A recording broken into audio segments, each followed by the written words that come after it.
Nagbabalik ang tabang ora mismo mga kaaksyon. Kaibahan tangunyan ang nag-top 4 sa katatapos pa lang na board exam para sa mga licensure, physical licensure examination. Ay, salamat, Ayan. partner. Dahil iba, Medyo kakaiba. Kadaklan ka na interview ta, so may mga hilang na mapacheck up. This time, partner, Suma-check up. suma-check up. Kay bata mga ka-aksyon, si Christian Orante, halipay ni sa Banwaan or sa munisipyo Canligao City. Sa Ali, City sa of syudad, Ligao, yes. Canligao City. Kay bahan man ang sa iyang mapinadabang magurang ang sa iyang nanay, si Nanay Maria Teresa. Oy, Physician Licensure Examination Partner. congratulations. Inot sa kabos. Congratulations. Congratulations. Orgulyo ka kan Ligao City, orgulyo ka kan Albay, Bicol. orgulyo ka kan Bicol. Yan. Top 4. Top 4 partner. Pangapat. So, Kung ikaw partner, gusto mo man maging doktor? kun ako? Pero iba man gayon ang expertise ko sa Anong partner? Kung doktor? Day man, iba-iba bagayan. Sila may sa talinga, taling, ENT, yan, may sa mata, may sa mga tulang, May sa or puso. orthopedic bagayon. Ayan. Ano, Anong ako, gusto mo? Sa bitis na. Nato sa bitis. Igo kayan do na Ito lang sa bitis na mismo. Meron naman po. meron naman talaga. Subspecialty na. Subspecialty. Luman lang ako. Pang ano lang, pang guramoy. Oo, pagguramon sana. Okay. Bel Padanta partner, maray na pagkahapon liwatabi Christian Orante. Congratulations. Maraming Ano ang salamat. pagmatingo niya na ika ang naging top? Pangapat. Ah. Siyempre po, sobrang overwhelming noong una. Hindi ko inaakala kasi siyempre ang hirap ng pinagdaanan. Pero nagpapasalamat po ako sa lahat ng sumuporta po, sa lahat ng nagtiwala at nagdasal po na ma-achieve ko po yung goal ko po. Okay. Ini ba inaasahan mo na magiging makakasabay ka sa top 10 or ini talagang trinabaho mo or plinano mo para mag-top? Actually po, nung simula talaga, sabi ko sa sarili ko, dream big. Kasi wala namang masama kung mataas yung ambisyon. Tama. Pero along the way, habang nag-aaral ako, syempre, marami kang iniisip. Medyo napapaisip ka kung kakayanin mo ba. Kasi pwedeng by luck rin lang eh. So sabi ko na lang, kahit pumasa na lang po, masaya na ako. First grad ka or pampira mo na ining pag-take? First take po. First take. So, Sa ina eskwelahan.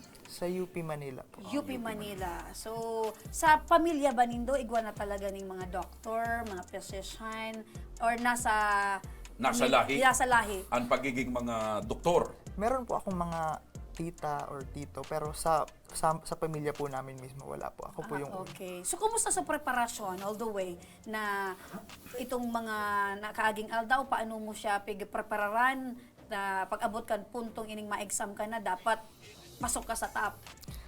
Actually, nagsimula po kasi yun last year pa kasi na-postpone nga yung internship namin kasi nagkaroon ng pandemic. Pandemya. So, yung PGH no, naging COVID center. So, simula no, nag-start talaga akong mag-aral na. Kaso lang, yun nga, parang naramdaman ko na dapat bilang isang magiging doktor, dapat nasa labas kayo, tumutulong ka sa pandemya. Pero ang hirap mag-focus din sa pag-aaral dahil nga yun nga, ang daming nangyayari. So, ang ginawa ko po noon, umuwi na lang po ako dito sa Bicol kasi at least kasama ko yung pamilya ko. So, pagdating ko naman dito, yun po, nag-positive po ako sa COVID-19. My goodness. Ano? So, So, Nasa- ikaw itong tagaligaw Yes na po. nag-positive. na-experience siya mo. Kay na kung tinuti paano- yata eh. Oo, Yes. na-experience Kay na tinuti siya yung mo tagaligaw yung na nag-positive. paano itong lumaban sa helang na COVID na tigiisip mo, paano kung ako na doktor? Paano ko ihahampangon? So, paano mo na-overcome? Gustong sabihon, dahil pa nagluluwas sa resulta, kang examination, Naka-experience siya ng na-experience mo COVID. na sa COVID. Yup. So, Iyo po. paano mo na-overcome ito? Ako, I think partner, mas magiging epektibo ining doktor. Iyo. Kasi naranasan niya mismo. Naranasan niya. Oo, tama. Actually po, yung naranasan ko, wala akong sintomas. Pero naranasan ko yung proseso, yung pagdating ko dito na quarantine ako, tapos pagkatapos nalaman, I-isolate medyo ka. matagal pa eh. Matagal yung resulta kasi overloaded yung facility nun. So, nalaman ko yung resulta, nagstay pa ako, na-isolate pa ako nun. So, halos isang buwan po ako sa facility. Na-discourage ka kang pangyayari, so kahaluyan kang resulta, kung paano ang burden duman sa pasyenteng naglalaban ka ito. Kumbaga, so mental mo and yung physical, yung emotional, apektado dahil sa kahaluyan kang sistema kang resulta. Yes po. Naniniwala ako na yung COVID-19, yung epekto nito sa atin, hindi lang pang physical, pang mental din at emotional. Ang hirap po talaga. Tinatry kong mag-aral sa loob ng facility, pero ang hirap po. Hindi healthy siya sa And utak. katawan. siguro digdi mo man mas lalo kang na-motivate or na-challenge na mas lalo mong pagbubutihin na pag Yes po. naging doktor ka kasi nahiling mo sa sistema kan sa tuyang Sistema kan Pilipinas health, kung paano magpadalagan nin pag-abot sa health. Partner, diba? yaon man digdian sa iyang mahal na ina. Siyempre, saro yan sa proud na Inspirasyon, proud. yes. Maray na hapon po, Mami. Mami, Maray na Maria hapon, Teresa, ayan. Nanay, ngunyan po na naaraman mo na nagtap si Aki mo. Ano po ang kamatean bilang sarong magurang? Sobrang masaya po kasi hindi ko in-expect na talaga makakapasok siya sa top 4. And siyempre, ginapang nindong bilang parents Opo. na talagang supangarap kan sa indong Aki na maging doktor. Sinuportahan ninyo ng todo. Opo, maski po. Ano po, nanay, ang trabaho nindo? Ako po, yung bilang magsasaka lang po ako. Then yung Dahil asawa mo ko po. pagbilang, Isa kang magiting na magsasaka. Opo. Salamat Kumakain po po. kami ng bigas Parehas, dahil po sa parehas inyo. kita, Mami. Ako, magsasaka din ako. Batak pa ang aking buol. Opo, ginapang niyo po ang pag-aaral ni Christian. Opo. Tapos po yung aking asawa ay OFW bilang OFW. seaman po. So, Seaman. ibig sabihin, partner, ini si Doc, ngunyan, sarong patunay na ang sarong pamilyang Pilipino, gaano man ka, kumbaga medyo, Sa status- ano man ang antas ng kanilang Sa pagkabuhay. status kasi ni nanay, budas sa iyang agom harayo, di ba? Parehas po kita nanay, OFW din po ang Tapos sa kuyang farmer agom. Oo. si nanay. Oo. Pero Iba ang pag-asikaso sa mga ate. dahil sa pagsisikap kan Aki, determinasyon, and sa suporta kan pamilya, warang imposible. Correct. Opo. So yan Opo, ang patunay, partner, na pag sinabayan mo talaga nin determinasyon, Mabunga talaga, itinudo mong partner. pangarap mo, suportado ka kang pamilya mo, and may pagtubod ka sa mahal na Diyos, Importante yan, may partner. pagtubod ka sa sadiri mo, maabot mo. Yeah. Nanay, ano po ang naging naaraman nindo na nagtapso Aki mo? Ano, po, naglukso ka, manay? Naglukso ka, ano reaction reaction mo, nanay? Bali po. Nung Dahil daw una- winagas mo man ay sa mga tanong mo, Sa mga palay, sa inyo nagamuso yan! May doktor na akong Aki. Opo. Nung una po, hindi ako makapaniwala kasi hindi ko talaga ini-expect kasi yung mga pinagdaanan po niya. Then, nung nakita ko na po dun sa post ng PRC, doon na po ako nagsisisigaw. ilan ang anak mo? Tatlo po yung anak ko. Ini, Garo. panganay? Panganay po siya. Garo, ipinaisi mo sa gabos mong kumadre, kumpadre na suaki mo doktor na. Hindi po, sa Facebook, sobra yung nila, yung congratulations. Siyempre, talaga. nagpapansit ka na, nanay, sa mga kapitbahay. Bawal pa po. Okay. Doc, balikan ko lang, Igam. Parehas kan mga nagtatap baga sa bar exam sa mga... Sa board. Nag-apod na ba sa imo sa mga kilalang hospital sa Manila? May mga nag-apod na Oo, sa imo? may Nadigdi ka na mga sa muya? job Dito ka na sa opportunity amin na. magtrabaho. Meron bang ganyan? So far, wala naman po. So, pero yung mga kilala ko pong nagtatrabaho po doon, parang hinihikayat po nila ako na pumunta po dito. Okay. So ano ang plano mo after this? Na Lalo na ngayon na naranasan mong magka-COVID sa panahon ng pandemya, anong pinaka gusto mong gawin pagkatapos nitong nagtapor ka na? I-connect ko lang, partner. Ano ang specialty mo sa inka duman na kasi gwabagang sa utak, igwang sa puso, ika bilang sarong sa inka ma-specialize. Yung plano ko po talaga, mag-pursue ng internal medicine sa PGH po. Babalik Internal po ako Manila. medicine. So pag sinabi mong internal medicine, that will focus on... Hindi. Pag sinabi mo partner na internal, hindi yan external. Oo, tama, partner. Pero specifically, Marami pong subspecialty, pero yung Yan. gusto ko po, nephrology po, nephrology, eventually. Yes po, sa partner. kidney. Sus, And, silod. Pero sa ngayon po kasi, bilang matagal pa yung opening ng application sa PGH, plano ko po munang manilbihan po sa City Health. sa Dapat Ligaw. government Wow. muna. Yan. So yan, gusto mo munang mag-servisyo sa mga tagaligaw. Yes po. Wow! Si, dyan sa Ligaw, partner. Si Congressman Fernando, Didi, Cabredo. Cabredo. Oh. Si nanay nga ni, baka kasabay duman sa Taranuman. Taranuman sa Albay. Kanakaging aldaw na iling ko, pinag-unrahan ka kang city government kang Ligaw. Ligaw. Yes So, ano ang itinaw sa imo tabi, Doc? Actually, yung Plaque. plaque po. Okay. Tapos yung parang certificate po na nagpapatunay na proud po sila sa akin. Tapos bilang inspiration Kami, maski po. ba And po kami gusto mo taga man Ligaw, yan- proud ako. Gusto mo man yan suklian in serbisyo sa mga kababayan Yes mo po. sa Siyempre Ligaw. po. So, Simula pagkabata po. Ligaw City Health Office ka muna, Yes po. para mientras. Ang aki ko partner, gusto man maging doktor.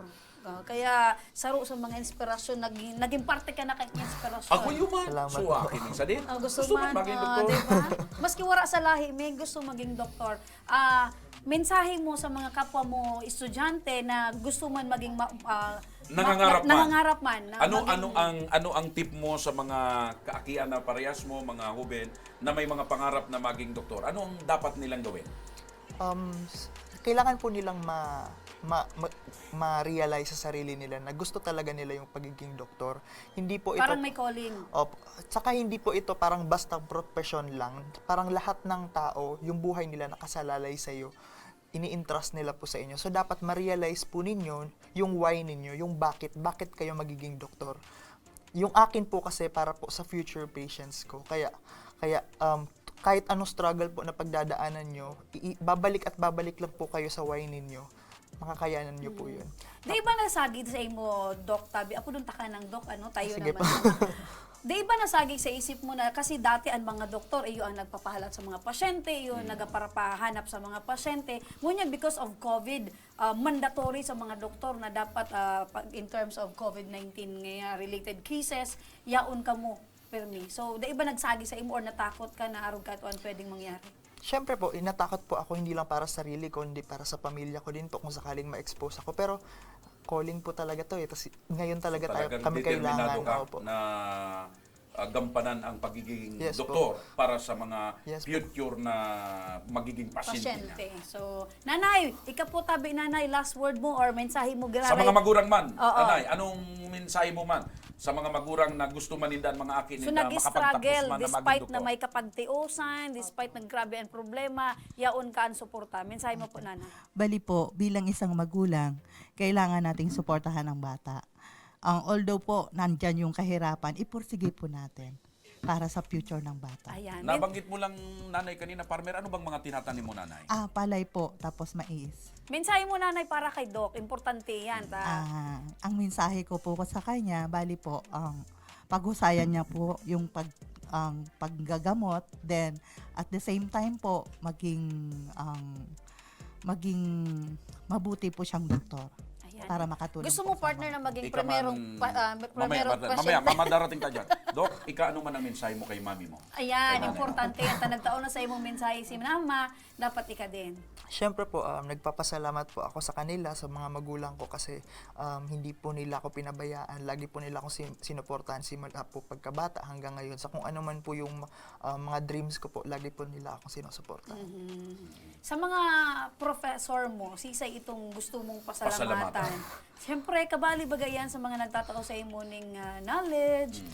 Actually, lahat po sila. Lahat ng professor ko po sa UP, tas lahat po ng mga nakasabay ko ng mga residente, mga fellows po sa PGH. Nagpapasalamat po ako, especially po kay Dr. Harold Chu, kasi siya yung parang mentor ko nun sa hospital po. Siya yung nagtuturo sa akin. Siya yung parang buddy ko. So, nagpapasalamat po ako sa inyong lahat. Kung hindi po dahil sa inyo, hindi ko mararating tong tagumpay po na ito. Ayun. Mura lang siguro ang mga doctors fikay ni Doc. Dapat mura lang, affordable, for the masa. Ay, actually, base sa tunukan mga tataramo ni Doc, willing man siya kung Willing minsan na man. libre niyang itauan sa iyang serbisyo eh. Ikaw, partner, gusto mo maging pasyente ni Doc. Magpapacheck up ka, mga nunwari. So, yun mga ka-action. Saro na naman na mailigtaan. patunay partner, kan abilidad kan mga kababayan tang Bicolano. Bicolano. Orgulyo kan Bicol Region. Basta Bicolano, Uragon. Uragon. Basta Bicolano, ako Bicol. Yan, syempre. Mga ka-action, maraming Salamat salamat, po, Doc, and Christian and Mami Teresa. Salamat po sa inyong panahon na oras. Mabuhay katabi, Doc. Magdakul palagod ang lahi mo.